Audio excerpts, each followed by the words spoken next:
ससुर जी की मन की पीड़ा को कैसे किया बहू अंजू ने दूर। दोस्तों, कहानी पसंद आए तो लाइक करें, शेयर करें, चैनल को सब्सक्राइब करें। उस रात अंजू और मनोज बुरी तरह झगड़े। मनोज अपने दोस्त के घर से पी कर आया था और अंजू ने अपनी सास के साथ झड़प हो जाने के बाद कुछ देर पहले ही तय किया था कि वह अपनी ससुराल में किसी से डरेगी दबेगी नहीं। इन दोनों कारणों से उनके बीच का झगड़ा बढ़ता ही चला गया। तुम्हें इस घर में रहना है तो काम में माँ का हाथ बटाओ। तुम मटर गश्ती करती फिरो और माँ रसोई में घुसी रहें, यह मैं बिल्कुल बर्दाश्त नहीं करूँगा। मनोज की गुस्से से कांपती आवाज़ पूरे घर में गूंज उठी। आज ऑफिस में ज़्यादा काम था, इसीलिए देर से आई थी। फिर भी मैंने उनके साथ थोड़ा सा काम कराया। अपनी माँ की हर बात सच मानोगे तो हमारी रोज़ लड़ाई होगी। अंजू भी ज़ोर से चिल्लाई। उनकी रोज़ की शिकायत है कि जिस दिन तुम वक्त से घर आ जाती हो उस दिन भी उनके साथ कोई काम नहीं कराती हो। यह झूठ बात है। झूठी तुम हो, मेरी माँ नहीं। नहीं, झूठी तुम्हारी माँ है।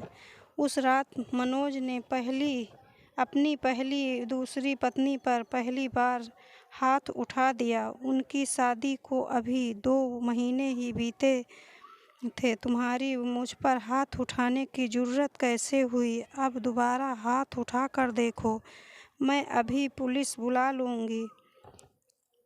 उसकी चिल्लाकर दी गई इस धमकी को सुनकर राजनाथ और आरती अपने बहू बेटे को शांत कराने के लिए उनके कमरे में आए।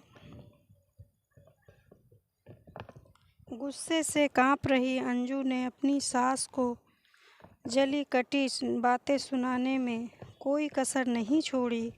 जवाब में आरती कुछ देर ही चुप रही, फिर वह भी ईंट का जवाब पत्थर से देते हुए उससे भिड़ गई। मुझे नहीं रहना है इस नरक में। मैं कल सुबह ही अपने मायके जा रही हूँ। तुम्हारे माँ बाप का बोझ मुझे नहीं ढोना।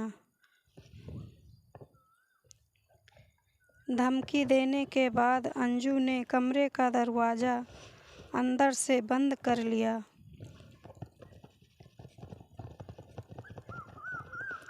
ये मुझे कैसे दिन देखने पड़ रहे हैं। पहली बीवी चरित्रहीन थी, सो मुझे छोड़कर अपने प्रेमी के साथ भाग गई।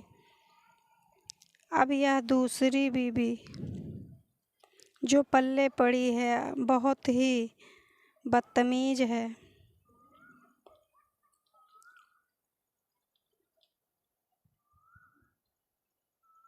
अपने को कोसता मनोज उस रात सोफे पर ही सोया।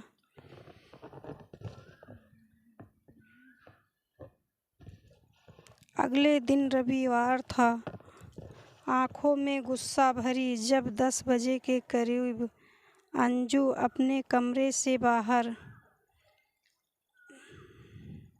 आई तो उसने मनोज को ड्राइंग रूम में मुंह लटकाए बैठा पाया।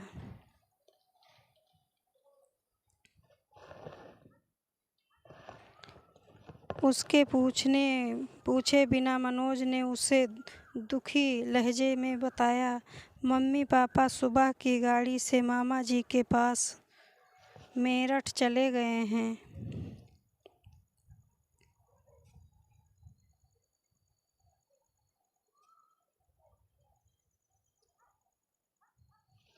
क्यों, चाय बनाने रसोई में जा रही? अंजू ने ठिठक कर पूछा।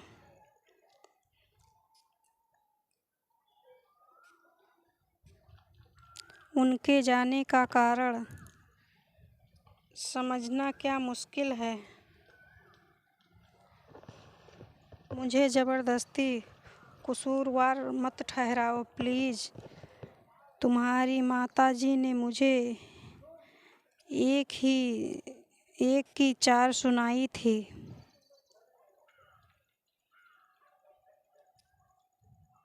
वे दोनों बीमार रहते हैं।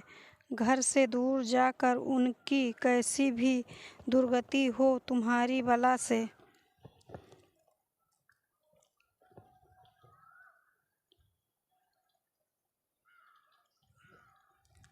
जब आज मैं ही घर छोड़कर जाने वाली थी तो तुमने उन्हें रोका क्या नहीं? मैंने बहुत कोशिश करी पर पापा नहीं माने।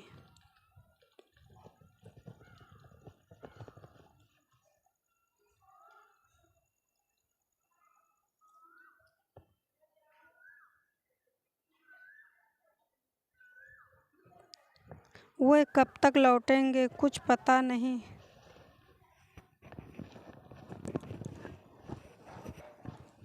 कुछ बताकर नहीं गए। मनोज ने थके हारे अंदाज में अपना चेहरा हथेलियों से रगड़ा तो अंजू भी कुछ उदास सी हो गई। दोनों दिन भर सुस्त ही रहे पर शाम को उनका बाजार घूम आने का कार्यक्रम बन गया। पहले उन्होंने कुछ खरीदारी करी और फिर बाहर ही खाना खाया। दोस्तों कमेंट बॉक्स में बताइए कहानी कैसी लगी। पूरी कहानी सुनने के लिए धन्यवाद।